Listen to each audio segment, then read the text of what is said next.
మీ బంగారం తాకట్లో ఉందా? అధిక వడ్డీలు కట్టుకోలేక ఇబ్బంది పడుతున్నారా? అయితే ఈ రోజే వెంటనే శర్మ గోల్డ్ని సంప్రదించండి. తాకట్లో ఉన్న మీ బంగారాన్ని విడిపించి ఆ రోజు ఆన్లైన్ ప్రైస్కే కొనబడుతుంది. నమస్కారం, న్యాయవేదిక కార్యక్రమానికి స్వాగతం.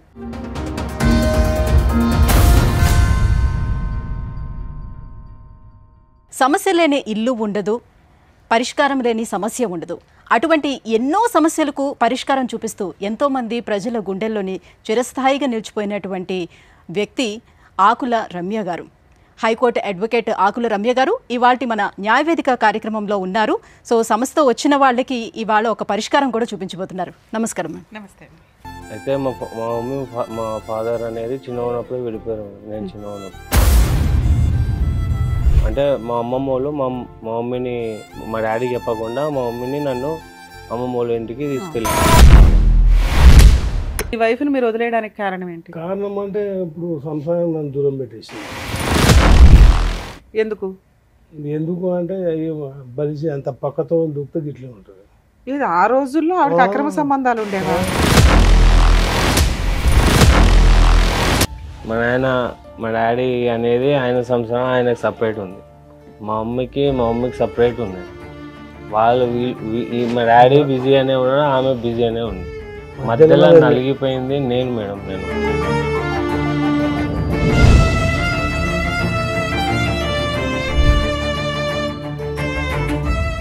2010లో డైవర్స్ కేసు. లాస్ట్ మా పెద్ద మనుషులంతా కలిసి కాంప్రమైజ్ చేసి వచ్చి మళ్ళీ మేము కలిసి ఉంటామని చెప్పి జడ్జి ముందు చెప్పుకుంటే జడ్జి కొట్టేసిన కేసు.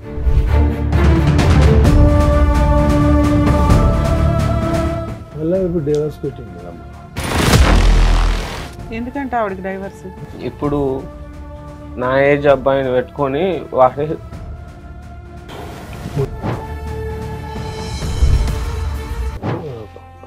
వాడే కావాలని ఇంట్లోకి వెళ్ళి పంపింది.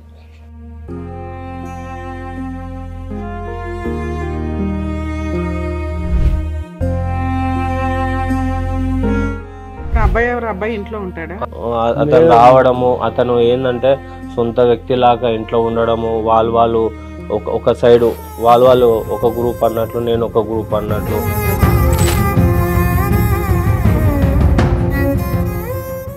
అన్నారు నన్ను కానీ రోడ్డు మీద వేసి నన్ను. నాకు బతుకుదారు లేదు. నాకు మీ ద్వారా నాకు పరిష్కారం కావాలి, లేకపోతే చనిపోయాడు.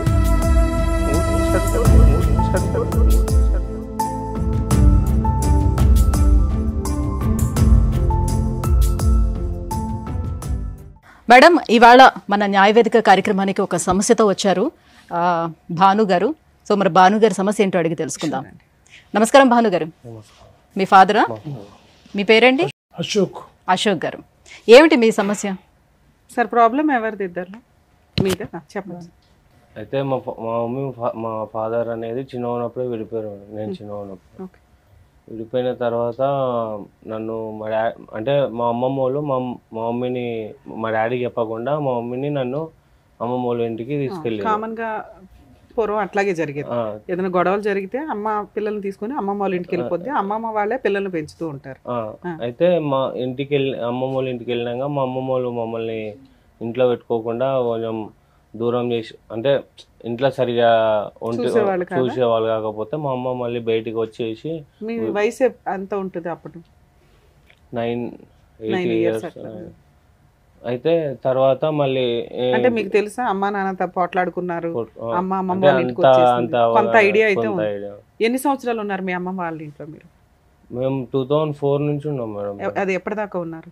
మొన్న 2011 వరకు ఉన్నాం మేడం. అయితే అక్కడ నుంచి మళ్ళీ మా మమ్మీ అచ్చంపేట అని విలేజ్కి తీసుకొని వచ్చింది. అయితే ఇదంతా ఏంటంటే మా అమ్మమ్మలతో అక్కడ ఉండకపోవడము, ఇక్కడ మా డాడీ వాళ్ళ ఊర్లో ఉండకపోవడం కారణం ఏంటంటే మా మమ్మీ సరిగా మీరు ఒక్కళ్ళేనా ఇంకా పిల్లలు? ఈయన ఫస్ట్ ఎంబడి ఇద్దరు అయితే చనిపోయారు మేడం. హ్యానరికం కబిటం చేసుకున్నాను. మీరు ఇంకో మ్యారేజ్ ఏమైనా చేసుకున్నారు? చెప్పండి. 25 years నుంచి ఉంటున్నా మేడం. విడిచిపెట్టి వెళ్ళిపోయింది. అన్ని పక్కతో దుక్కకుండా. మీ వైఫ్ని మీరు వదిలేయడానికి కారణం ఏంటి? కారణం కరెక్టే ఉన్నమ్మా. ఆమె ఆలోచన వేరే ఇట్లా, ఆమె ఆలోచన ఎట్లా, ఇప్పుడు ఆమె బ్యూటీషియన్ ఇప్పుడు బ్యూటీషియన్. అప్పుడు అసలు మీ మ్యారేజ్ ఏ సంవత్సరంలో అయింది సార్? 94 94లో అయింది. 2004 దాకా కలిసి ఉన్నారు. 4 దాకా ఎప్పటిదాకా కలిసి? 4 దాకా. అదే 4లో అబ్బాయి అమ్మమ్మ వాళ్ళ ఇంటికి వెళ్ళాడు కదా. 99 వరకే మేము కలిసి ఉన్నాం. ఆ 5 years ఎక్కడుంది మరి ఆవిడ? 5 years నాదేనే ఉన్నా, కొట్లాడారు 5 years మా ఇద్దరి మధ్య. 94లో మ్యారేజ్ అయింది. 2004 దాకా కలిసి ఉన్నారు కానీ ఒక 5 సంవత్సరాలే బాగున్నారు. మిగతా 5 సంవత్సరాలు గొడవలే సరిపోయినాయి మీకు. గొడవలు అంటే ఏంటి గొడవలకి కారణం ఏంటి? కారణం అంటే ఇప్పుడు సంసారం నన్ను దూరం పెట్టేసింది. ఓకే. ఎందుకు అంటే బలిసి అంత పక్కతో దూకితే ఇట్లే ఉంటుంది. ఇది ఆ రోజుల్లో ఆవిడకి అక్రమ సంబంధాలు ఉండేవా? మీరేమైనా రెడీ హ్యాండెడ్గా పట్టుకున్నారా లేకపోతే తెలుసా మీకు? ఎవరు ఆ వ్యక్తులు? ఎవరు? ఆవిడేమైనా పని చేస్తుందా? ఆ వ్యక్తులు అది అంటే నేను కావాలి కావాల్సి వస్తుంది అని వాళ్ళు 2గా జనరల్గా విలేజ్ అన్నప్పుడు నాకు మస్తు చెప్తుంటారు అట్లా రా అని. నేను మా ఇంట్లో ఎవ్వరు లేరు మేడం. మా మమ్మీ లేరు, డాడీ లేరు, నాకు ఎవ్వరు లేరు, అనాథని ఒక్కనే నేను. మా అన్న ఉంటే కూడా ఆయన జన్మెంటగా ఉంటే చనిపోయాడు. నా భార్యను పెట్టుకుని మీరేం పని చేసేవాళ్ళు? నేను సైకిల్ షాప్ ఉన్నాను, సైకిల్ దుకాణం. సో పొద్దుట వెళ్తే సాయంత్రానికి వచ్చేవాళ్ళు. ఈ లోపు ఏం చేసేదో మీకు తెలిసేది కదా? ఊర్లోనే, ఊర్లోనే. ఆ రకంగా మేము బతుకుతాం. 5 years మంచిగానే. 5 yearsలో 3 పిల్లలు. ఫస్ట్ 95లో పుట్టిండు, 97లో అమ్మాయి పుట్టింది, 99లో బాబు పుట్టింది. ఆ మ్యారేజ్ నుంచి ఇద్దరు టోటలే. మా దగ్గర డాక్టర్ ఎంబీబీఎస్ సారీ పేరు హాస్పిటల్ అయితే హాస్పిటల్లో ఆర్నల్ డాక్టర్ ఉన్నాడు. అయితే అక్కడ ఒక్కడే చూపిస్తుంది. ఆయన ఏమన్నాడు, మేనరికం నుంచి మీకు కరెక్ట్ కుడతలేరు, ఆపరేషన్ చెప్పి అంటే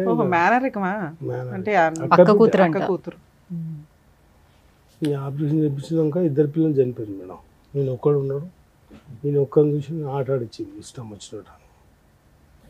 99 నుంచి 2004 వరకు ఆట ఆడిచ్చింది. నేను అప్పటికి సైకిల్ షాప్ చేసి ఒక ఆటో తెచ్చుకున్నట్టు. ఇంకా నాకు తిండి లేకుంటుండే, ఇంట్లోకి వస్తే ఏది అన్నిటి దూరం. ఇంట్లో ఉంటే కొట్లాడాలి, నాన్న మాట నాన్న అని. అంటే మరి సొంత అక్క కూతురునే కదా మేడం చేసుకునేది, మరి అక్కతో మాట్లాడచ్చు కదా? అక్క మాట్లాడేది. అక్క స్టార్టింగ్ నా దిక్కే మాట్లాడేది. తర్వాత ఆమె నోరు చెప్తే మన అందరిని ఓడగొడుతుంది అట్లా. మీ అమ్మ నాన్న ఏమయ్యారు? వాళ్ళు మాట్లాడాలిగా, కూతురు చెప్పుకోవాలిగా. చనిపోయాడు. మనవరాలు ఎలా? మా నాయనమ్మ చిన్న ఉన్నప్పుడు చనిపోయాడు. మా అమ్మ 93లో చనిపోయింది. 94లో మా అక్క. మీ బావ అంటే మీ అక్కడనే వాళ్ళ సపోర్ట్. మీకు ఇంకా సిస్టర్స్ గానీ బ్రదర్స్ గానీ మరి వాళ్ళు ఎవరి వైపు మాట్లాడతారు? ఉంటే ఏమంటది ఈమె, ఇప్పటి పిల్లలే రా న్యాయం పడవాడు, నన్ను పడినావు అది అంటే వాళ్ళ పిల్లల్ని ఆరిపోసు, వాళ్ళు ఎందుకు వస్తారు మేడం? అందరు దూరం ఇవ్వలేదు అన్నది. నాకు అయిపోయింది. నేనేం చేసిన, ఇంకా ఆటో ఉన్నందుకు బిడ్డ దిగి వేరే అమ్మాయి పరిచయం బుల్లెల్ లోకల్, ఆమె మ్యారీడే ఉండే, మోహన్ చూసిపోయాను. నేను ఆమెను చేసుకున్నా, ఒక బాబు. ఆవిడ ఎప్పుడు చేసుకున్నారు మీరు? వీళ్ళు వెళ్ళిపోయిన తర్వాత. ఎన్ని సంవత్సరాలకి వాళ్ళు వెళ్ళిపోయి? 25 years. కాదండి, మీకు మీ ఆవిడ ఇట్లా వెళ్ళిపోయింది మంచిది కాదు, ఓకే. మీరు వెంటనే ఇంకొక ఆవిడ పెళ్లి చేసేసుకున్నారా? ఒక 6 నెలలకు? అదే వాళ్ళు వెళ్ళిపోయిన ఒక 6 నెలలకో సంవత్సరానికో చేసేసుకున్నారా? మళ్ళీ ఎట్లా ఉండాలా మేడం? ఒక్కరిని అడగది రోళ్ళనిగా ఉండాలా? డైవర్స్ తీసుకున్నారా మేడం? డైవర్స్ తీసుకోలేదు. ఆవిడకి అక్రమ సంబంధాలు ఉన్నాయి. ఈయన దోషం నేను ఒక పెళ్లి చేసేసుకున్నాను, పిల్లాన్ని తీసుకొని వెళ్ళిపోయింది. పైగా వీళ్ళు చుట్టాలే కాబట్టి పిల్లోడు కూడా కళ్ళ ముందే కనిపిస్తూ ఉన్నాడు, మేనకోడలు కాబట్టి. మరి అంత గయ్యాలి గంప మీ అక్క ఆవిడ, మరి మీ మీద ఏం కేసులు వేయలేదా? ఎవరు? మీ అక్క అంటే మీ అత్తగారు కమ్మ అక్క. మా అమ్మాయి వచ్చేసింది, మా అమ్మాయిని మనవడిని తరిమేసావు నువ్వు, నీ మీద కేసులు వేస్తాను అని చెప్పి మీ మీద ఏ కేసులు వేయలేదా? ఆ రోజుల్లో పోలీస్ స్టేషన్ కేసు పెడితే ముందు అరెస్ట్ చేసేవాళ్ళు కదా. ఏమైంది అక్కడ? తప్ప ఆమె ఉంది మేడం. ఫస్ట్ అదే ఆవిడ అక్రమ సంబంధాల వల్ల మీరు అర్థం చేసుకుంటే ఏముందంటే, ఇప్పుడు నేను ఇక్కడ కూర్చున్నా, మంచితనం చెప్తే నేను ఊను, నేను ఎట్లా కొట్టాలి, నేను ఎట్లా బంధం చేయాలి అని నన్ను ఏదో నానా టార్చర్ పెట్టి నన్ను పక్కతోలు దుఃఖించింది. నన్ను వేరే అమ్మాయి ఇట్లా పరిచయం అయినాక దాన్ని పబ్లిసిటీ చేసి కుక్కున్నది ఉన్న ఊర్లోనే, అక్కడ ఇక్కడ ఆటోలు మాకు తెలిసిన వాళ్ళంతా ప్రచారం చేసి ఆమె కంటగట్టినట్టు చేసింది. అది ఓకే, అందువల్ల వాళ్ళ క్యారెక్టర్లు బయటపడతాయని ఆవిడ ఏ కేసులు వేయలే మీ మీద. ఇంకా మా అక్క అయితే ఏం వేయలేదు. మా అక్క అయితే ఈ అమ్మాయి ఏమన్నా వేసింది మీ ఆవిడ? ఏం వేయలే. సో దానివల్ల మీరు ఇంకో మ్యారేజ్ చేసుకున్నారు, ఓ 25 ఏళ్ళు. ఇక్కడ పిల్లలు ఎంతమంది అండి? ఒక్కటే బాబు. ఇక్కడ బాగానే ఉన్నారా మీ వైఫ్, మీరు బాగానే ఉన్నారు? ఉండడానికి ఇట్లా మేడం, లేకుంటే నేను మళ్ళా ఈ 25 ఏళ్లలో వాళ్ళు ఎప్పుడు ఏ కేసులు వేయలేదు, ఆవిడ మళ్ళీ రాలేదు. ఏం కేసు వేసింది మెయింటెనెన్స్ 2010లో డైవర్స్ వేసింది. సూపర్, ఫోన్లే డైవర్స్ వచ్చేసినాయి. అదే డైవర్స్ వేస్తే మా ఉంటారు కదా రిలేషన్స్లో కులాసులు ఉంటారు కదా, వాళ్ళందరూ కలిసి వీళ్ళు చిన్నగా ఉండే అప్పుడు 10 అంటే 15 ఏళ్ళు ఉండే అప్పుడు. వీళ్ళ ముఖం చూసానా, నువ్వు డైవర్స్ సంతకం పెట్టకరా, అది పెట్టింది డైవర్స్ కానీ పెట్టింది. ఆమె డైవర్స్ కావాలి నా నుంచి అని పెట్టింది 2010లో మేడం. వీని ముఖం చూసానే పెట్టుకుని మళ్ళీ నువ్వు డైవర్స్ అయితే వాడి దూరం అయితే అనాథ అయిపోతాడు అది అంటే, నేనే ఒక 3 years అట్లా కోర్టు తిరిగి పెట్టలే. లాస్ట్కు మా పెద్ద మనుషులంతా కలిసి కాంప్రమైజ్ చేసి వచ్చి మళ్ళీ మేము కలిసి ఉంటామని చెప్పి జడ్జి ముందు మరి చెప్పుకుంటే జడ్జి కొట్టేసిన కేసు. అది అయిపోయిందా. మీరు ఇంకో పెళ్లి చేసుకున్నా ఆవిడ మీతో కలిసి ఉంటానని అందా?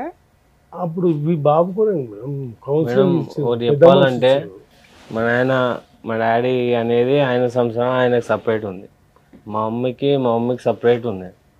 వాళ్ళు మా డాడీ బిజీ అనే ఉన్నాడు, ఆమె బిజీ అనే ఉంది. మధ్యలో నలిగిపోయింది నేను అనవసరంగా నాకు ఈ జన్మ ఇచ్చిర్రు, నాకు పుట్టినప్పటి నుంచి బాధనే పెడుతున్నాను. మళ్ళీ ఇప్పుడు డైవర్స్ పెట్టింది అమ్మ, 2010లో పెట్టింది కదా, మళ్ళీ ఇప్పుడు పెట్టింది. ఒక 4 నెలలు ఆయన కోర్టుకు తిరుగుతున్నాం. అప్పుడు కొట్టేసింది కదా మేడం, మళ్ళీ ఇప్పుడు డైవర్స్ కానీ పెట్టింది. ఎందుకంటే ఆవిడకి డైవర్స్ చెప్పురా ఉంటుండేడు. ఇప్పుడు నా ఏజ్ అబ్బాయిని పెట్టుకొని వాడే కావాలి వాడే ఇంట్లోకి వెళ్ళి పంపింది.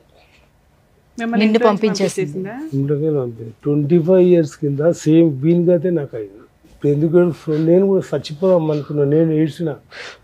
ఎట్లే నా తోటలు వాళ్ళ నుండి ధైర్యం చెప్పి అట్లా కాదు ఎట్లా అయితే ఈరోజు వీడిని కూడా రోడ్డు మీద వేసింది. ఇప్పుడు ఇంతో చదువుకున్నాడు కాబట్టి హైదరాబాద్ జాబ్ చేసుకొని బతుకుతున్నాడు. ఇక నాకు చదువులే సందు లేదు లెక్క మేడం, రోడ్ల మీద బతుకుతున్నాం మేడం చెప్పారు. కానీ ఎన్ని సంవత్సరాల తర్వాత ఇప్పుడు డైవర్స్ మళ్ళీ వేసుకోవడం? డైవర్స్ చేసుకోవడం తర్వాత కొడుకు వయసు ఆవిడ అతన్ని ఉంచుకుందంట, కొడుకుని బయటకు తరిమేసింది. ఇప్పుడు స్టేషన్లో వేసేసారు, ఏందమ్మా ఇట్లా పద్ధతి కాదు, అందరి ఇళ్ళ సంసారం ఉంటుంది, ఇది కరెక్ట్ కాదమ్మా అంటే, మీరు నాకేం చెప్పేదని ఎస్పీ ఆఫీస్కి పోయి ఎస్పీ సార్కి ఎస్ఐ సార్ నాకు చెప్పడం ఏంది, మీరు నాకు చెప్పవలసిన అవసరం లేదు. ఇప్పుడు అబ్బాయి ఎవరు? అబ్బాయి ఇంట్లో ఉంటాడా? ఇద్దరు కలిసి ఉంటారు మేడం. అచ్చంపేట. మీరు ఇప్పుడు మీ అమ్మతో ఉంటున్నారా, వచ్చేసారా? వచ్చి ఎన్ని రోజులైంది? 3 years అవుతుంది. 3 years నుంచి బయటే ఉంటున్నారు. ఇప్పుడు మీ వయసు ఎంత? 29. వస్తే 30. మీ నాన్నగారితో ఎప్పటి నుంచి టచ్ లో ఉన్నారు మీరు? నేను మధ్యలో వచ్చేసి మా డాడీకి సమస్య చెప్పుకుంటే ఇంకా చూడరా, ఇంకా నువ్వే ఎట్లా సాల్వ్ అయితే అట్లా చేసుకోరా అని, బతుకు మంచిగా, ఇంక ఊర్లో ఇల్లు ఉంది, వచ్చి ఇల్లు కట్టుకొని మంచిగా బతుకు అని. అంటే ఇప్పుడు మీ వైఫ్ బాగలేదని చెప్తున్నారు కాబట్టి, ఆవిడ క్యారెక్టర్ బాగాలేదని చెప్తున్నప్పుడు మీ అబ్బాయిని ఎందుకు ఆమె దగ్గర వదిలిపెట్టేశారు? మీరు తెచ్చుకోవచ్చు కదా. ఆ రోజు నాతో ఒక 5 years కొట్లాట అయింది కదా, అయిన తర్వాత వెళ్ళిపోతుంది కదా, నేను ఇంటికి పోతా ఇంట్లో ఉండనియకుండా, అయితే నా పిల్లలు నాకు ఇచ్చి పోవేను అన్నట్టు నేను మస్తు మాట్లాడిన సందర్భం. నీ గుట్టలే రావడం రా అన్నదే మాట్లాడుకుంటున్నాను. మీకు రెండో ఆవిడకి పుట్టింది పిల్లలు ఎవరు? ఆడపిల్లలా మగపిల్లలు? పెళ్ళి అయిపోయిందా? కాలేమా. ఎంత వయసు? ఎంత? 21 ఉంటారు. 21. 10 years బ్యాక్ మీకు ఒక డైవర్స్ ఇస్తుంటే మీ వైఫ్, ఊరు పెద్ద మనుషులు మీరు కలిపి ఒక అద్భుతమైన నిర్ణయం తీసుకున్నారు. ఎందుకోసం? పిల్లాడు ఫ్యూచర్ స్పాయిల్ అయిపోద్ది, నువ్వు డైవర్స్ ఇచ్చేస్తే పిల్లోని రోడ్డు మీద పడేస్తుంది, అనాథ అయిపోతాడు, అమ్మో నా పిల్లోడు అనాథ అవ్వకూడదు అని మీరు 3 సంవత్సరాలు కోర్టుల చుట్టూ తిరిగి ఆ డైవర్స్ డిస్మిస్ చేయించారు. ఆ రోజే ఆ డైవర్సే పిల్లోడిని చూడాలి అనేది మీ ఇష్టం, ఆ డైవర్స్ అయిపోయినాయి అనుకోండి, ఆ పిల్లోడు ఎక్కడ ఉండేవాడు అనేది చిన్న వయసు అప్పటికి. మీరు డైవర్స్ డిస్మిస్ చేయించింది ఎందుకు? పిల్లోడి కోసం. మీ అబ్బాయికి మీరు ఏం చేశారో చెప్పండి. నేను ఒక్క నిర్ణయం తీసుకోలేదు మేడం. మీకు ఊరు పెద్దలు, చుట్టుపక్కల వాళ్ళు, మీ వాళ్ళంతా కలిపి తీసుకున్నారు. పిల్ల నుంచి అక్కబాబు. అవును సార్, 3 సంవత్సరాలు మీరు ఫైట్ చేసింది ఎందుకు అంటే డైవర్స్ డిస్మిస్ చేయించడానికి. దానికి మీరు చెప్తున్న మంచి రీజన్ ఏంటి? నాకు ఇచ్చిన సలహా మా అక్క బావ, మా కులస్తులు వాళ్ళందరూ కలిసి, బాబు చిన్న ఉన్నాడు, నువ్వు డైవర్స్ ఇచ్చి పక్కకు పోతే వాడు అనాథ అవుతాడు సార్. 10 ఏళ్ల అప్పుడు బాబు తెచ్చుకున్నారా మీరు? తెచ్చుకున్న బాబు క్షేమం చూసుకోలేదు కదా, ఆమె దగ్గర వదిలిపెట్టారు సార్. 10 ఏళ్ల క్రితం అతని వయసు 19 సంవత్సరాలు. 15 ఏళ్ల కింద 15 ఏళ్ల క్రితం అతని వయసు 14 సంవత్సరాలు. మీరు పిల్లోడు క్షేమం కోసం ఫైటింగ్ చేశారు, సెటిల్మెంట్ చేసుకున్నారు, డైవర్స్ విత్డ్రా చేసుకున్నారు. మీ అబ్బాయికి మీరేం చేశారో చెప్పండి. మీ ఆవిడ గురించి మాట్లాడదాం తర్వాత. నేనేం చేయలేదు.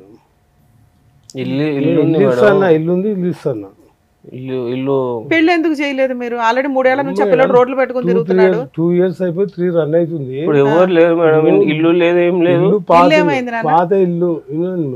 ఇల్లు అది కట్టుకున్నా. అయితే ఇప్పుడు సమస్య ఒకటి ఏముందంటే, ఈరోజు ఆ తల్లి రాదు. ఇప్పుడు చెప్పాలా మన ఆ తల్లి రాదు, ఆమె సంసారం చేయదు. వీడు వచ్చిన వీడు కూడా ఆయన తీసుకోవడం. అయితే సమస్య ఉంది మేడం. అంటే మా యొక్క బిడ్డ నాకు ఇచ్చిన పెళ్లి చేసినప్పుడు 2 ఎకరాల పొలం ఇచ్చింది నాకు. అయితే ఈ నుంచి వెళ్ళిపోయిన తర్వాత ఒక ఇల్లు ఇచ్చింది, ఒక పోర్షన్, ఒక రోడ్ సైడ్ షెటరు వెనక ఒక పోర్షన్, ఒక ఇల్లు ఇచ్చింది. ఆ ఇల్లు వీని పేరు మీద చేసింది. ఆ ఇల్లు ఏమి ఇచ్చిందంటే మా యొక్క వీళ్ళ పేరు మీద చేసిన తర్వాత మళ్ళీ వీళ్ళ తల్లి వీని పేరు మీద చేసింది. వీని పేరు మీద ఉంది. ఆడైనా తెలకపల్లి అని మహమ్మద్ జిల్లానే, నార్కర్నూలు జిల్లా. ఇప్పుడు తెలకపల్లి ఉంది. ఇప్పుడు ఆమె ఉండేది అచ్చంపేటలో. అయితే తెలకపల్లిలో 2 ఎకరాల ల్యాండ్ ఉంది రోడ్ సైడ్. ఎవరి పేరు మీద ఉంది? ఆమె పేరు మీద, వీళ్ళ తల్లి పేరు మీద. వాళ్ళ అమ్మమ్మ తాతయ్య ఇచ్చారు. అది నాకు ఇస్తే నేనేం చేసిన, ఇప్పుడు కట్నం కింద నాకు ఇస్తే ఏ మొగోళ్ళు అయినా చేపించుకుంటారు. నాకేం నా పెళ్ళి చేపించుకోవచ్చుకోప్ప అని చెప్పినాడు. నాకు చేపించుకోవచ్చుకున్నది. ఆమె పేరు మీద నాతో చేసింది 5 years సంసారం. 5 years చింతనబోతున్న ఆమె అక్కడ, నేను ఇక్కడ. 15 ఏళ్ల క్రితం డైవర్స్ కేసు తర్వాత సెటిల్మెంట్ జరిగింది కదా, మళ్ళీ మీరు అందరూ కలిసి ఉన్నారా కొన్ని రోజులైనా? కలిసి వీళ్ళు ఎప్పుడు కలిసి ఏం లేరు మేడం. డైవర్స్ కూడా ఏం మీ నాన్న ఇల్లు ఇస్తాను అన్నాడు, ఈయనకి ఇచ్చిన ఇల్లు ఇచ్చేసాడా? ఇస్తా అని నోటి మాట. ఇప్పటికి ఇవ్వలే. అంటే రిజిస్ట్రేషన్ నువ్వే చేపించుకో, నేను రూపాయి ఖర్చు ఏం పెట్టుకోను. నేను ఇల్లు ఎంత వాల్యూ చేస్తాయి? ఉంటుంది మేడం 60 లక్షల దాకా. రిజిస్ట్రేషన్ వాల్యూ 10 లక్షలు 15 లక్షలు ఉంటుంది. 60 లక్షల ప్రాపర్టీ ఇస్తున్నప్పుడు నువ్వు రిజిస్ట్రేషన్ చేయించుకోవడానికి ఏంటి, ఏం పని చేస్తున్నావు మేడం? ఆయన చేయించుకొని పోయేది కట్టుకొని ఉండాలి. నా ఒక్క పెద్దల సమక్షం, మా అక్కలు వేరే వాళ్ళు వాళ్ళ సమక్షంలో వారసత్వంకి వెళ్ళి వెళ్ళి ఆయన అనుభవించాలి. నేను ఏదో ఇచ్చినంత మాత్రం అమ్ముకొని పోతాడే కదురదు. ఇది కూడా చెప్తున్నాను. ఇస్తా, తీసుకో ఆయన. ఎందుకంటే నేను కొన్ని రోజుల్లో వాడుకున్న జీవితం అనుభవించొద్దంటే.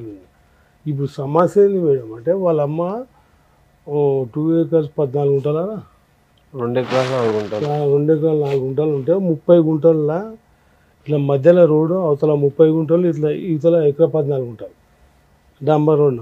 అయితే అవతల 30 గుంటల్లో వీడు ప్లాట్లు వేసిండు. 30 ప్లాట్లు, 20 ప్లాట్లు చేస్తే 2-3 అమ్ముకున్న 17 ప్లాట్లు ఉన్నాయి రోడ్ సైడ్ షటర్ ప్లాట్లు. ఇతల ఎకరా 14 గుంటలు ఉంది. ఇంకేమి ఇయ్యను అంటుంది. అచ్చంపేటలో 2 ప్లాట్లు ఉన్నాయి తల్లి. ఇప్పుడు నేను ఏమి ఇయ్యను అన్నట్టు మాట్లాడింది. వీడు కొట్లాడి స్టేషన్ కొట్లాడుకొని తల్లి కొడుకులు స్టేషన్లో పోయి తల్లి అటెండ్ నన్ను మర్డర్ చేయడానికి వచ్చిండు. అది కేసు పెట్టలేదు కంప్లీట్గా. కేసు పెట్టమని అంటే వేసేసారు. ఏందమ్మా నువ్వు తల్లివేనా, నువ్వు కన్న కొడుకు మీద కేసు పెట్టమంటున్నావు, నువ్వు మీరు ఏమంటే పెద్ద. మీ అమ్మకి నీకు ఎందుకు చెడింది? ఈ మధ్యలో వ్యక్తి మేడం. ఎవరు మధ్యలో వ్యక్తి? సరే, ఎవడైతే ఉంచుకుందో అతని గురించి కదా. సరే, అతన్ని ఎట్లాగో నువ్వు కట్ చేయలేకపోతున్నావు. ముందు మీ అమ్మతో లౌక్యంగా ఉండి ఆస్తన్నా తీసుకోవచ్చు కదా. లౌక్యంగా ఉండాలి అంటే అతను రావడము, అతను ఏంటంటే సొంత వ్యక్తిలాగా ఇంట్లో ఉండడము, వాళ్ళు ఒక సైడు వాళ్ళు ఒక గ్రూప్ అన్నట్లు, నేను ఒక గ్రూప్ అన్నట్లు. నువ్వు రియల్ ఎస్టేట్ ఏదైతే వెంచర్ లాగా వేసావో, ప్లాట్ల లాగా చేసి అప్పుడు నీ పేరు మీదకి ఏం గిఫ్ట్ రిజిస్ట్రేషన్ కానీ ఏమి చేయించుకోలేదు? నేను మొత్తం కంప్లీట్ గా మా అమ్మని నమ్మినా మేడం. నేను మా అమ్మ పేరు మీద ఉండేది, నా పేరు మీద ఉండేది. నాకు సరే మీ నాన్న రిజిస్ట్రేషన్ చేయించుకోమంటున్నాడు, అదేనా ఎందుకు చేయించుకోవట్లేదు నువ్వు? ఇప్పుడు కూడా నమ్మకం, ఇప్పుడు కూడా నమ్మకమే చేస్తా అన్నాడు కాబట్టి నేను అట్లా వెళ్ళలేదు మేడం. ఆయనకు తీసుకోమన్నాను అంతేగా, తీసుకోమని అది పెద్దల సమస్యలో చెప్పి. ఇక్కడ మమ్మల్ని ఏమి అడుగుదామని వచ్చారు మీరు? ఈ సమస్య ఇది ఏది ఇప్పుడు తల్లి సమస్య, తల్లిదండ్రులు నా ప్రాపర్టీ ఇయ్యనంటున్నాడు. నాకు బతుకుదేరు అనేది ఏం లేదు మేడం. ఫస్ట్ ఏమన్నా ఇప్పుడు మా అమ్మ ఏమంటది, ఫస్ట్ మీ నాయన దగ్గర ఉన్నది తెచ్చుకో, మీ నాయనగా అన్నాడు, నేనుగా అన్నానా? నేను ఒక్కదాన్నే అన్నానా? పోయి మీ నాయన పోయి అడుగు. మా నాయన ఏమన్నా, అరే నా దగ్గర ఉన్నది ఇది ఉంది తీసుకో, నా బతుకు నేను ఇట్లా బతుకుంటూ వచ్చిన, నేను ఇట్లా బతుకుతున్నా అంటే నేను నీడ పట్టున ఉన్నా, ఇట్లా బతికినా, నా దగ్గర ఉన్నది ఇది తీసుకో అని మా నాయన. ఇప్పుడు మీ నాన్నగారు ఇస్తానన్న ఆ ప్లాట్ కూడా మీ నాన్నగారే స్వార్జితమా లేకపోతే అమ్మకి ఇచ్చిన వారసత్వం? నాన్నగారికి వచ్చిన వారసత్వం. ఇప్పుడు మా అమ్మ ఏమంటుంది, నా మొత్తం నాది ఇది, ఇక్కడ ఆస్తి సెటిల్మెంట్ చేయాలి. ఆస్తి నాకు బతుకుదేరు లేదు మేడం. నాకు ఇంకోటి వీళ్ళు అన్నారు నన్ను అని రోడ్డు మీద వేసి నాకు బతుకుదేరు లేదు, నాకు మీ ద్వారా నాకు పరిష్కారం కావాలి మేడం, లేకపోతే చనిపోడు. నాకు ఇవి ఎపిసోడ్ ఇది మీ స్టోరీ వింటే నాకు విపరీతమైన కోపం వస్తుంది. అది నేను కంట్రోల్ చేసుకొని మాట్లాడుతున్నా. అది మీ నాన్నతో కానీ మీ అమ్మ విషయం కానీ. వరస్ట్ పేరెంట్స్ ఎవరైనా ఉంటే అది మీ పేరెంట్స్. ఎంత ఎదవ డ్రామాలు వేసుకొని కూర్చొని మాట్లాడుతున్నారంటే అమ్మ బాబోయ్, టూ మచ్. అక్రమ సంబంధాలు పెట్టుకొని సచ్చేటప్పుడు ఇప్పుడు ఒక పిల్లోడు ఏడుస్తున్నాడు చూసారా, ఆలోచించండి. ఈ పాపం మీకు ఖచ్చితంగా తగులుతుందని. భార్య భర్త మీద, భర్త భార్య మీద చెప్పుకొని ఏడ్చే సొసైటీలో సఫర్ అవుతున్నది ఎవరు అంటే, మీరు ఎంజాయ్ చేసే ఆ 10 నిమిషాలతోటి ఒక సృష్టికి ఒక వ్యక్తిని తీసుకొని వస్తున్నారు చూసారా. ఆ పిల్లలు తండ్రి ఎవరో తల్లి ఎవరో చెప్పుకోలేక, ఎవరి దగ్గర బతకాలో తెలియక 29 ఏళ్ల పిల్లాడు 9 ఏళ్ల పిల్లాడు కంటే హీనంగా ఏడుస్తున్నాడు. ఎందుకంటే అబ్బాయి మెచ్యూరిటీ లెవెల్స్, ఇన్సెక్యూరిటీ అంత దారుణంగా ఉంది. ఎదవ డ్రామాలు ఎంత దారుణంగా ఉన్నాయంటే, సొసైటీ పెద్దలు వీళ్ళంతా చెప్పారట వీళ్ళ నాన్నగారికి డైవర్స్ కేసు డిస్మిస్ చేసుకుంటే కొడుకుని ఉద్ధరించవచ్చు అని. కొడుకుని ఏం ఉద్ధరించావయ్యా అంటే స్టిల్ ఇప్పటికీ కొడుకుని ఏం ఉద్ధరించలే. ఇప్పటికీ అదే డైలాగు, వారసత్వంగా వచ్చిన ఆస్తి వారసత్వంగానే నడవాలి తప్ప అతనికి నేను ఇవ్వను, ఇచ్చేస్తాను తీసుకోమానండి. ఇక్కడే ఉంది తప్ప పేపర్ దగ్గరికి రాదు. ఛాలెంజ్ చేస్తా. ఇక్కడ వైఫ్ని అన్పాపులర్ చేయడానికి వచ్చి కూర్చున్నారే తప్ప వైఫ్ ఇంకా దరిద్రం. వీళ్ళిద్దరూ కలిపి ఒక వ్యక్తిని సర్వనాశనం చేశారు. అది పుట్టిన పిల్లాడు. ఎవరి సుఖం వాళ్ళు చూసుకున్నారు, ఎవరి ఆనందం వాళ్ళు చూసుకున్నారు. వాళ్ళ అమ్మ ఇంకా చూసుకుంటానే ఉంది. ఆవిడ వర్షన్ వింటే ఆవిడేం స్టోరీలు చెప్తుందో. ఎందుకంటే సొంత మేనకోళ్ళు, అక్క కూతుర్ని పెళ్లి చేసుకున్న తండ్రి, అంటే వీళ్ళంతా ఒకే కుటుంబం. ఇక్కడ ఒక అబ్బాయిని తీసుకొచ్చి మా వారసత్వ ఆస్తి బయటకు పోకూడదు అంటున్నారు, కానీ ఎందుకే వారసుడికి ఇవ్వట్లే. వీళ్ళిద్దరు పెట్టుకున్న అక్రమ సంబంధాలతోటి ఈ అబ్బాయికి ఈరోజు ఎవరు సమాధానం చెప్పాలి? చట్టం ఏం చెప్తుంది? మేజర్ అయిపోయిన పిల్లాడు తన్ను తాను పోషించుకోవాలి. ఆస్తుల్లో ఎటువంటి షేర్స్ రావు. ఎవరి ఆస్తుల్లో రావు? సెల్ఫ్ ఎక్వైర్డ్ ప్రాపర్టీస్లో రావు. అక్కడ కొడితే ఇక్కడ కొడితే అక్కడ కాదు. ధైర్యం తెచ్చుకోండి ఫస్ట్. ఇలాంటి తల్లిదండ్రులకి బుద్ధి చెప్పడం ఎట్లా అనేది మీకు మీరుగా రియలైజ్ అవ్వండి. ఇక్కడ మన స్టేజ్ని నమ్ముకున్న అబ్బాయి అయితే వచ్చాడు, వాళ్ళ నాన్నగారు కూడా వచ్చారు కాబట్టి ఒక ప్రాబ్లం సాల్వ్ చేయడానికి చూద్దాం. సరే, ఇక్కడ మీరు మాట్లాడుతున్నారు కదా, మీది వారసత్వపు ఆస్తి, ఆ అబ్బాయి రిజిస్ట్రేషన్ చేయించుకుంటాడు, మీరు ఈ 1 వీక్లో రిజిస్ట్రేషన్ చేస్తారా లేదా? 2 ప్రాబ్లమ్స్ ఉన్నాయి. మీ వైపు నుంచి రావాల్సిన ఆస్తి ఉంది, అతని వైపు నుంచి వాళ్ళ అమ్మ వైపు నుంచి రావాల్సిన ఆస్తి ఉంది. వాళ్ళ అమ్మ ఇవ్వదు. ఎలా తెప్పించాలో నాకు తెలుసు. మీ సెల్ఫ్ ఎక్వైర్డ్ ప్రాపర్టీస్ కావివి. నాన్న ముందు మీరు ధైర్యంగా ఉండండి.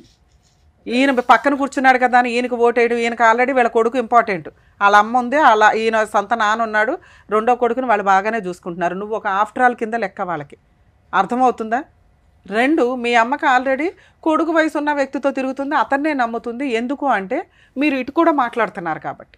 నువ్వు ముందు వెళ్ళి మీ నాన్న దగ్గర నుంచి తెచ్చుకుని నువ్వు ఎటో ఒకవైపు ఉండు. ఇద్దరు డ్రామాలోళ్ళే. వీళ్ళిద్దరి వల్ల నీకు కొంచెం కూడా ఉపయోగం లేదు. నువ్వు వసూలు చేసుకునే ఆస్తి ఏదైతే ఉందో అది నీ వారసత్వపు ఆస్తి.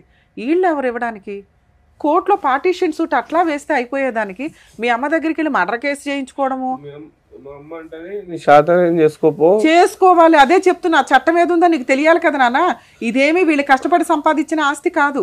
ఎక్కడి నుంచి వచ్చింది ఈ ఆస్తి? మా అమ్మమ్మ మా అమ్మకి ఇస్తే మా అమ్మ సేల్ డీడ్ చేయించుకుంది మేడం. సేల్ డీడ్ ఎక్కడి నుంచి వచ్చింది నాన్న? వారసత్వం. వాళ్ళ వారసత్వంగానే వచ్చింది. సేల్ రిజిస్ట్రేషన్ అయిపోయింది అంత మాత్రాన కొడుకుల్ని బయటపడేయండి అని కోర్టు చెప్పదు. అందులోనూ మీ కేసు నిజంగా జడ్జిమెంట్ అవుతుంది తెలుసా? రెగ్యులర్గా అన్ని కేసులు అన్ని చోట్ల ఉంటాయి మేడం. ఒక కేసు ఎప్పుడైతే రిఫరెన్స్ కింద ఉపయోగపడుతుందో దాన్ని జడ్జిమెంట్ కింద బుక్స్లో ఇస్తూ ఉంటారు. వీళ్ళ కేసు నిజంగా ఈ అబ్బాయి పర్ఫెక్ట్గా ఫైట్ చేస్తే వీళ్ళిద్దరికి బోలంత బుద్ధి చెప్పొచ్చు. మేబీ వీళ్ళ నాన్న కొంచెం పాజిటివ్గానే మాట్లాడుతున్నాడు కాబట్టి ఇస్తానండి అంటున్నాడు, అంతే, ఇవ్వట్లే.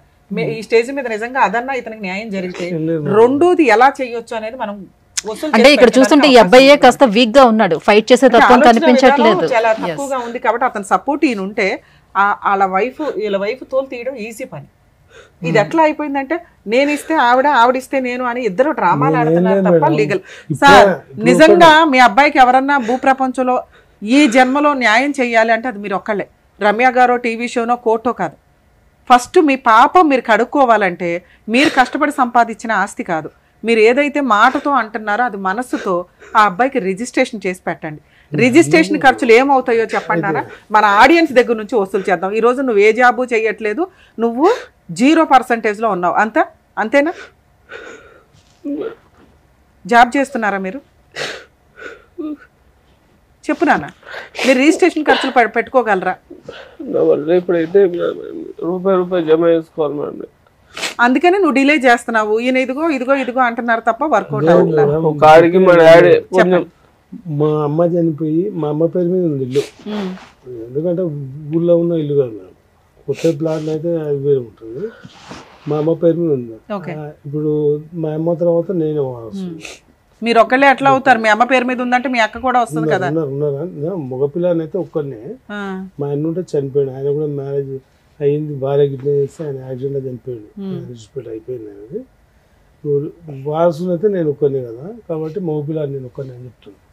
దాన్ని ఏం చేయాలి? దాన్ని అంటే మీరు చెప్పేదేనా చట్టమే ఉందో నేను చెప్తున్నా అని, నేను దాన్ని పేరు చేంజ్ చేయాలి అన్నట్టు ఉంటుంది కదా మేడం. ఆర్డీ ఆఫీస్కో అక్కడిక్కడ పేరు మార్పిడి అయితే నా పేరు మీద అయితే వాని పేరు మీద దీనికి వస్తుంది అని తెలుసుకున్నాం.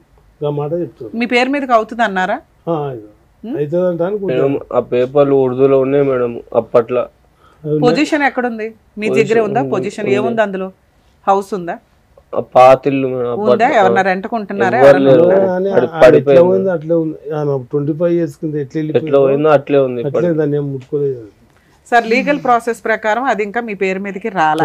మీ పేరు మీదకి చేసి ఆ పిల్లోడికి ఎప్పుడు ఇస్తారో చెప్పండి. ఎట్లా అంటే నేను చెప్పిన ఎన్నడో రారా ఇట్లా చేద్దామా అంటే వాడు ఇదే టెన్షన్. మీరు ఈ పని కంప్లీట్ చేస్తే వాళ్ళ అమ్మ దగ్గర నుంచి నేను ఫోన్ చేసి మాట్లాడి నేను వసూలు చేస్తానా, ఊరు పెద్ద మనుషుల ముందు హామీ ఇచ్చినా చెప్పినా. సార్ హామీ ఏంటి సార్? పని అవ్వాలి కదా. 10 ఏళ్ల నుంచి హామీనే ఇస్తున్నారు మీరు. పని అవ్వాలి కదా. ఈ పని ఎన్ని రోజులు చెప్పండి, వాళ్ళ అమ్మ దగ్గర నుంచి వసూలు చేసే బాధ్యత నాది. తిరిగేది ఆయన ఉంది, తిరిగి చేసుకోమని నేను సపోర్ట్ చేస్తాను. మీరు కనుక్కున్నాను అన్నారు కదా. అవును మేడం, అది నిజమా? ఏది మీ అమ్మగారి పేరు మీద నుంచి మీ పేరు మీదకి మారిపోతుంది అనేది లీగల్ హెయిర్ సర్టిఫికేట్ అప్లై చేసుకున్నారా?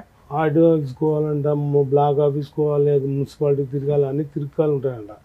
అవి నాకు తిరగాలని చెప్పేసి వదిలిపెట్టేస్తున్నారా? లేదు మేడం, తిరగాలి నాకు తెలియదు. ఈయన చెప్పురా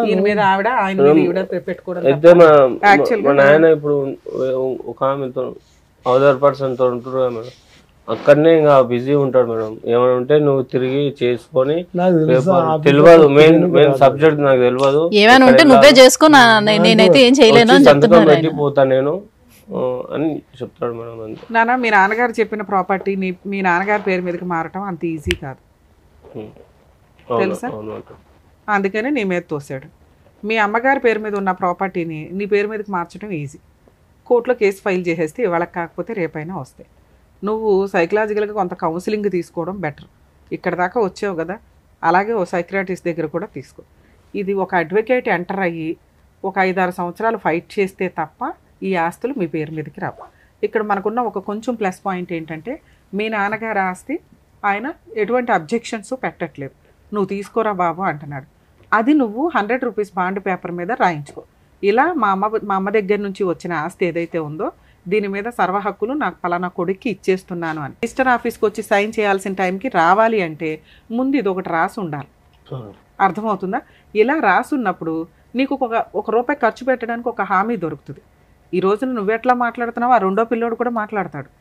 ఈయన పూర్తిగా మీకు ఇచ్చేస్తాను అంటున్నది ఏదైతే ఉందో అది మీకు 100 రూపీస్ బాండ్ పేపర్ మీద మీ ఊరు వెళ్ళి పెద్ద మనుషులతో ఫస్ట్ ఈ పని స్టార్ట్ చేయి. నా నెంబర్ ఇస్తాను, మీరు ఈ నెంబర్కి మాట్లాడుతూ ఉందరు, కానీ అంతకైతే చెప్తాం మేము. ఇప్పుడు నేను చెప్పేది గుర్తుపెట్టుకో, మళ్ళీ మీరు కాల్ కూడా చేయాల్సిన అవసరం ఉండదు. మీ నాన్నగారి చేత 100 రూపీస్ బాండ్ పేపర్ మీద ఇలా మా అమ్మ దగ్గర నుంచి నాకు ఇట్లా ఆస్తి వచ్చింది, దీని మీద సర్వ హక్కులు నేను వదులుకుంటున్నాను, నా పిల్లోడికి ఎప్పుడు కావాలంటే అప్పుడు నేను వెళ్ళి రిజిస్ట్రేషన్ చేస్తాను, ఎటువంటి అబ్జెక్షన్స్ పెట్టకుండా, నా రెండో కొడుక్కి సంబంధించి నేను వేరే చూసుకుంటాను, వేరే ఆస్తులు ఉండుంటాయి ఆయన దగ్గర, ఈ ఆస్తి మీద నా రెండో కొడుక్కి ఎటువంటి హక్కు లేదు, అలా ఇవ్వగలుగుతారా? ఇస్తాను చెప్పినా మేడం. మీరు ఇదైతే హామీయే కదా సార్, రికార్డ్ అవుతుంది. కానీ ఇది సర్వ హక్కులతోటి మీ రెండో పిల్లాడు, రెండో భార్య, మీ కుటుంబం మీరు చూసుకోండి. ఆ అబ్బాయికి మీరు చేయగలిగే న్యాయం, దీని మీద మీ హక్కులు పూర్తిగా వదులుకోవడం. ఇలా ఒకటి రాయించుకున్నాక నెక్స్ట్ మీరు చేయాల్సిన పని, రిజిస్ట్రేషన్ ఆఫీస్కి వెళ్ళి మీ పేరు మీదకి డైరెక్ట్గా మార్చుకోవచ్చు. దీన్ని ఎన్ఓసి అంటారు. ఆ వారసులు ఎవరు అనేది లీగల్ హెయిర్ సర్టిఫికేట్ కావాలి. అది మీ నాన్నగారు వెళ్ళి ఎంఆర్ఓ ఆఫీస్లో కనుక్కున్నాను అన్నారు చూసారా, అది నిజం కాదు. ఇది పేరు మారాలి అంటే లీగల్ హెయిర్ సర్టిఫికేట్ కావాల్సిందే. పలానా ముసలమ్మకి ఒక కొడుకు, 2 కొడుకులు, 1 కూతురు. 2 కొడుకుల్లో 1 కొడుకు చనిపోయాడు, ఆయన డెత్ సర్టిఫికేటు, ముసలమ్మ డెత్ సర్టిఫికేటు, మీ ఎవరైతే అమ్మమ్మ ఉందో అమ్మమ్మ నో అబ్జెక్షన్. వీళ్ళ ముగ్గురులో ఈయన ఒక్కడే ప్రజెంట్ వారసుడు అనే పాయింట్ మీద మీరు లీగల్ హెయిర్ సర్టిఫికేట్ అప్లై చేస్తే మీ నాన్నగారు వారసుడు అని వస్తుంది. మీ నాన్నగారు రాసిన 100 రూపీస్ బాండ్ పేపరు, ఆ లీగల్ హెయిర్ సర్టిఫికేట్ తోటి మీరు రిజిస్ట్రేషన్ ఆఫీస్లో ఈయన్ని తీసుకొని వెళ్ళి మీ పేరు మీదకి డైరెక్ట్గా చేసుకోవచ్చు. ఈయన పేరు మీద అవసరం లేదు, ఎందుకంటే ఈయన నో అబ్జెక్షన్ ఇస్తాడు మీకు అక్కడ. ఇది ఒక ఆప్షన్. లేదు మీ అమ్మమ్మ సంతకం కూడా కావాలి అని అంటే ఇప్పుడు మీ అమ్మగారి మీద కేసు ఫైల్ చేయడం స్టార్ట్ చేయండి. మీరు ఈ వరకు లీగల్ హెయిర్ సర్టిఫికేట్ వచ్చిన వరకు సైలెంట్ ఉండు. మీ నాన్నగారు అఫిడవిట్ ఇచ్చేస్తారు, నువ్వు లీగల్ హెయిర్ సర్టిఫికేట్ తీసుకుంటావు, రిజిస్ట్రేషన్కి వెళ్తావు. ఇవన్నీ నీకు 6 మంత్స్లో అవుతాయి. నువ్వు కష్టపడు. వీటికి సంబంధించి చాలా తక్కువ పని, ఇదంతా పెద్ద ఖర్చుతో కూడిన పని కూడా కాదు. రిజిస్ట్రేషన్ ఖర్చులు చూసుకోండి అమ్మా, ఎందుకంటే తిప్పి కొడితే చాలా తక్కువ ఉంటాయి. మార్కెట్ వాల్యూ వేరు, రిజిస్ట్రేషన్ వాల్యూ వేరు ఉంటుంది. ఈలోపు మీరు దానికి సంబంధించి చేయాల్సిన పని చేస్తే మీ అమ్మమ్మ వచ్చి నో అబ్జెక్షన్ పెడుతుంది. పెట్టలేదు, ఇప్పుడు లీగల్గా వెళ్ళండి. మీ అమ్మగారికి సేల్ రిజిస్ట్రేషన్ అయ్యింది అనేది మీ ఉద్దేశం. మీ అమ్మగారు అన్న మాట ఏంటి, మీ నాన్నతో రిజిస్ట్రేషన్ చేయించుకొని నేను ఇస్తాను అంది అంటున్నాం. ఓకే, ఒకసారి ఇప్పుడు ఫోన్ మాట్లాడదాం. ఆ మాట అంటే అది రికార్డ్ అవుతుంది నీకు. ఇది రిజిస్ట్రేషన్ చేయించుకొని ఆవిడని కూడా పిలిపించి పెద్ద మనుషులతో కూర్చోబెట్టి మాట్లాడు. లేదు అంటే ఈ వీడియోతో మీరు కోర్టులో కేసు ఫైల్ చేసుకోండి. పార్టీషన్ సూట్ అంటారు. మీ అమ్మగారు అది సేల్ రిజిస్ట్రేషన్ చేయించుకున్నప్పటికీ కూడా వారసత్వపు ఆస్తి మీ అమ్మమ్మ గారు నాకు అమ్మేశారు, సేల్ రిజిస్ట్రేషన్ అవుతుందిగా. మీరు ఇప్పుడు నా మీద కేసు వేయొచ్చు, మీ అమ్మమ్మ మీద కేసు వేయొచ్చు. నేనే పొజిషన్లో ఉన్నానో మీ అమ్మ కూడా అంతే. మీ అమ్మ కొనుక్కునే రైట్స్ లేవు, మీ అమ్మ ఒక వారసురాలు మాత్రమే. ఓకే, మీ అమ్మ పేరు మీద సేల్ రిజిస్ట్రేషన్ మారితే మీ అమ్మమ్మ మీద, మీ అమ్మగారి మీద నువ్వు కేసు ఫైల్ చేస్తావు, మీ నాన్న మీద కూడా. మా అమ్మమ్మ అంటది మా వంశం అనుకుంటున్నావారు, నువ్వు మీ నాయన వంశం అనుకుంటున్నావు. ఈ సుత్తి అంతా ఇక్కడ రాదు నాన్న. వినండి, మీరు అమలకల కబుర్లు, వీళ్ళు మాట్లాడే బూత్ కబుర్లు నాకు చెప్పకండి. రూల్ ప్రకారం, చట్ట ప్రకారం నువ్వు 1 ఆఫ్ ద వారసుడివి. మీ అమ్మ పేరు మీద ఉన్న ఆస్తికి అది వారసత్వపు ఆస్తి. మీ అమ్మ సేల్ రిజిస్ట్రేషన్ చేయించుకున్నా కూడా మీ అమ్మమ్మ బయట వాళ్ళకి అమ్మేస్తే ఎంతో మీరు అప్పుడు ఎవరి మీద వేస్తారు, మీ అమ్మమ్మ మీద వేస్తారు, బయట వాళ్ళ మీద కలిపి ఎట్లా వేస్తారో ఇప్పుడు కూడా మీరు ఈయన మీద, మీ అమ్మమ్మ మీద, మీ అమ్మగారి మీద ఇది వారసత్వపు ఆస్తి అని వెయ్యాలి. ఎందుకంటే ఇది మీ అమ్మమ్మదా, మీ అమ్మమ్మ వాళ్ళ అమ్మదా? మా తాత వాళ్ళ. అయితే ఈయనకి రాదు, అసలు ఈయనకి సంబంధం లేని టాపిక్. మీ అమ్మమ్మ మీద, మీ అమ్మగారి మీద పార్టీషన్ సూట్ వేసుకోవచ్చు మీరు. ఓకే, ఇప్పుడు మీ అమ్మతో మాట్లాడదాం. మీ నాన్నగారు ఆల్రెడీ రిజిస్ట్రేషన్ చేయడానికి రెడీ అయ్యారు. అమ్మ మేము 6 మంత్స్లో ఆయన పేరు మీదకి రిజిస్ట్రేషన్ చేస్తాం, నువ్వు ఎప్పుడు చేస్తావని అడుగుదాం. చూద్దాం ఏ వర్షన్ చెప్తుందా అయితే. ఇప్పుడు సార్ ఒకవేళ ఆవిడ ఒప్పుకున్నా ఒప్పుకోకపోయినా ఈ స్టేజ్ మీద మా రిక్వెస్ట్ సార్, ఆ పిల్లోడికి దేవుడు న్యాయం చేయాల, తల్లిదండ్రులు న్యాయం చేయాల, లా అండ్ ఆర్డర్కి వెళ్తే కొంచెం టైం పట్టొచ్చేమో. ప్లీజ్ ఆ పిల్లోడికి అయితే ఇప్పుడు మీరు ఏదైతే మాట ఇచ్చారో అది రిజిస్ట్రేషన్ అయితే చేయండి. తీసుకోవాలని చూడాలని. ఎందుకంటే అలాగే మంచి సంబంధం ఏదైనా చూడండి. అతనికంటూ ఒక కుటుంబం వస్తుందండి. ఇప్పుడు 29 ఏళ్ల పిల్లోడు, కుటుంబం లేకుండా, అమ్మ లేదు, నాన్న లేదు, అక్క లేడు, తమ్ముడు లేడు, చెల్లి లేదు, అనాథలుగా తిరగడం అంటే డిప్రెషన్ సార్. అవి రేపటి రోజున ఏ డెసిషన్ తీసుకుంటాడో తెలియదు కదా. సొసైటీలో ఎన్ని క్రైములు జరుగుతున్నాయి, ఎన్ని సూసైడ్లు జరుగుతున్నాయి, ఎందులోకి వెళ్ళినా ఆ పిల్లోడు పుట్టడం అనేది ఇదవుతుంది కదా. నాకే సపోర్ట్ 4 రకాలు నాకు ఇంకా వాళ్ళందరూ వేస్ట్ సార్. మీరు ఒక కుటుంబాన్ని మీరు తెలివిగా ఒక కుటుంబాన్ని అయితే అంటే మీకు సపోర్ట్ లేదని మీ పిల్లడికి కూడా మీరు సపోర్ట్ ఇవ్వకుండా అలాగే పెరగాలి అని అంటే ఎలా? రోజు అచానక్ నా దగ్గర అదే మీ వారసత్వం ఆ పిల్లోడికి వచ్చినట్టుంది. 2-3 years దానికి వస్తున్నాను. నాకు పెళ్లి అంటే ఒక ఇల్లు లేదు కరెక్ట్, ఏది కరెక్ట్ లేదు. ఒక అమ్మాయిని అడిగితే ఎవడిస్తాం మేడం ఇంకా. అందుకే మీరు రిజిస్ట్రేషన్ చేయిస్తే ఆయనకు ఒక కొత్త కుటుంబం వస్తుంది. వీళ్ళ అమ్మతోలు ఎలా తీయాలో మేము లీగల్ గా అందుబాటులో ఉంటాం. ఒకసారి మాట్లాడదాం. తీస్తుందా? ఫోన్ తీస్తుందా? తీయదు మేడం. సార్ ఫోన్ చేస్తే నాతో ఏం అవసరం మీకు, మా వాడికి ఇచ్చుకునేది మేము ఇచ్చుకుంటాం. డేంజర్ మనిషి మేడం. నాకు ఫోన్ చేయకారు మీరు అని మాట్లాడుతుంది. ఒక వీడియో చూడండి. మరి అన్నీ ఇంకే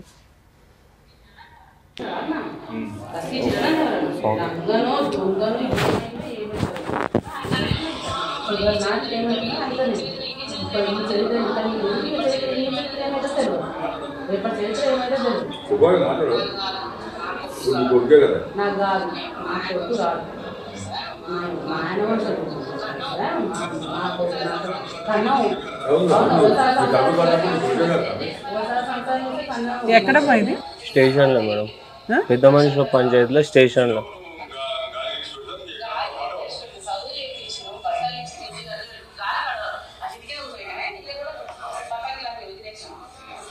బాగానే ఉంది మీ అమ్మ.